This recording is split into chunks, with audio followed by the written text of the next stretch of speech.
Thank you so much to Mama Candy Pangilinan and to Quentin dahil binigyan nila ako ng Scents by Q. Ito po yung bagong business nila. Ayan, ang mga scents. This is Take Me. Mabango ito. Pag meron kayong date or pag mag-dinner out kayo, you know, yan ang perfect. And they also have Love Me. Love Me.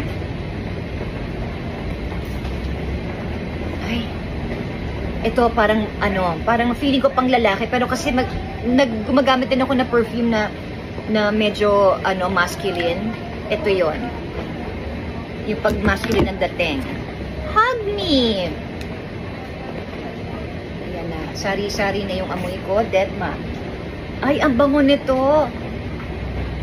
Yung Hug Me, babango din. Parang lang siya, pang everyday, fresh lang, ganon.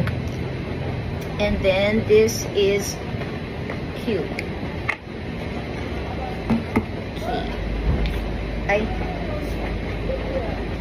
Ay, ang bango din ito. Parang bagong paligid ko lang. Gusto mo yung mabango ka, ganon. Keep Me. Ito naman tayo sa kabila. Ito yung babango din to. Ay, ito din. Pang everyday, mabango. Ay, I love it. Guys, subukan nyo na. Scents by Q. So, again, Keep Me. Q. Hug Me. Love Me. And Take Me. Thank you so much to Q and to Candy.